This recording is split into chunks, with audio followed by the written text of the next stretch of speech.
Praise the lord అందరికీ దేవుని నామములో అందరికీ వందనాలు. ఆదికాండము 46వ అధ్యాయము.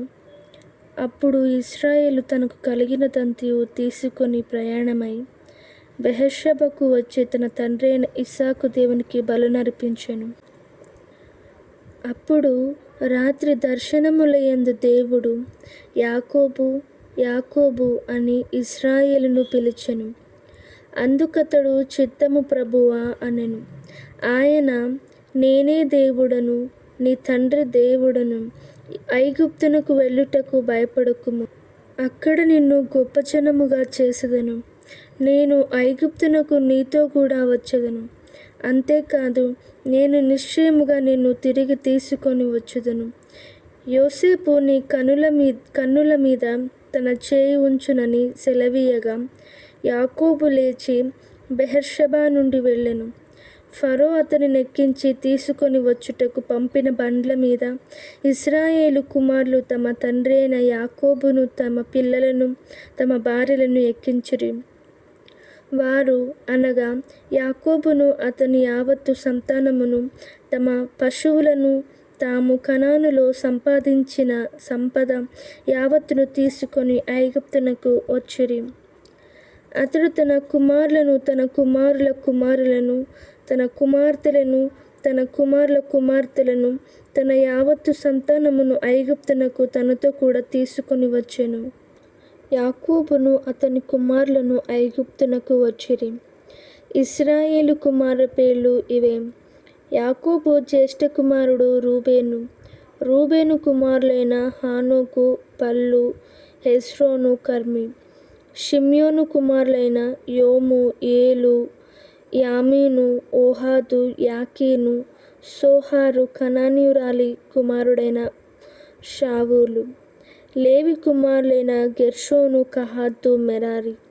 యూదా కుమారులైన ఏరు, ఓనాను, షేలా పేరెను ఒరేహు. ఆ పేరును ఓనానును కనానును దేశంలో చనిపోయిరి. పెరెజు కుమారులైన హెస్రోను, హామాలు. ఇస్సాకారు కుమారులైన తోల, హవ్వ, యోబు, షిమ్రోను. జెబులూను కుమారులైన సెరెదు, ఏలోను, యహలేలు. వీరు లేయా కుమారులు. ఆమె పద్దన్నారములో యాకోబు వారిని అతని కుమార్తె అయిన దీనాను కనెను. అతని కుమారులను, అతని కుమార్తెలను అందరూ 33. గాదు కుమారులైన షిఫ్యోను, హాగి, షూని, ఎస్బోను, ఏరి, ఆరోది, ఆరెలి. Asher కుమారులైన Imnah, Ishvah, ఇస్వి, Bay Area. వారి సహోదరైన షెరహు. ఆ బేరియా కుమారులైన హెబెరు, మల్కీయేలు. లాబాను తన కుమార్తె అయిన లేయాకిచ్చిన జిల్పా కుమారులు వీరే. ఆమె ఈ 16 మందిని యాకోబునకు కనెను. యాకోబు భార్య అయిన రాహేలు కుమారులైన యోసేపు, బెన్యామీను.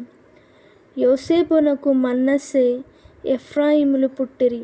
వారిని ఐగుప్తు దేశమందు ఓనుకు యాజకుడగు పోతీఫెర కుమార్తె అయిన ఆసెనతు అతనికి కనెను. బెన్యామీను కుమారులైన బేలా, బెకెరు, అష్బేలు, గేరా, నయమాను, ఏహి, రోషు, హుప్పీము, ఆర్దు. యాకోబునకు రాహేలు కనిన కుమారులకు వీరందరూ 14. దాను కుమారుడైన హుషీము. నఫ్తాలి కుమార్తెలైన యహసేలు, గూని, ఎసెరు, షిల్లెము. లాబాను తన కుమార్తె అయిన రాహేలునకు ఇబ్బిన, బిల్హా కుమారులు వీరే. ఆమె వారిని యాకోబునకు కనెను. వారందరూ 7. యాకోబు కోడండ్రను వినాయించి అతని గర్భవాసమున పుట్టి యాకోబుతో ఐగుప్తునకు వచ్చిన వారందరూ 66. ఐగుప్తులో అతనికి పుట్టిన యోసేపు కుమారులిద్దరు. ఐగుప్తునకు వచ్చిన యాకోబు కుటుంబపు వారందరూ 70 మంది. అతడు గోషెనుకు త్రోవ చూపుటకు యోసేపు నొద్దకు తనకు ముందుగా యూదాను పంపెను. వారు గోషెను దేశమునకు రాగా, యోసేపు తన రథమును సిద్ధము చేయించి తన తండ్రి అయిన ఇజ్రాయేలును ఎదుర్కొనుటకు గోషెనుకు వెళ్ళి అతనికి కనబడెను. అప్పుడతడు అతని మెడ మీద పడి అతని మెడ పట్టుకొని ఎంతో ఏడ్చెను. అప్పుడు ఇశ్రాయేలు యోసేపుతో, నీవింక బ్రతికి ఉన్నావా?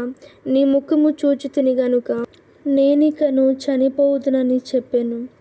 యోసేపు తన సహోదరులను తన తండ్రి కుటుంబపు వారిని చూచి, నేను వెళ్ళి ఇది ఫరోకు తెలియజేసి, కనాను దేశములో ఉండిన నా సహోదరులను నా తండ్రి కుటుంబపు వాళ్ళు నా యొద్దకు వచ్చిరి.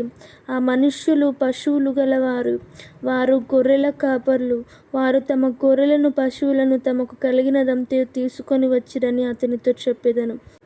గొర్రెల కాపరి అయిన ప్రతివాడు ఐగుప్తీయులకు హేయుడు గనుక ఫరో మిమ్మును పిలిపించి మీ వృత్తి ఏమిటని అడిగిన యెడల మీరు గోషెను దేశమందు కాపురముండునట్లు మా చిన్నతనము నుండి ఇదివరకు నీ దాసులమైన మేమును మా పూర్వీకులను పశువులు గల వారమై ఉన్నామని ఉత్తరమియుడని చెప్పెను.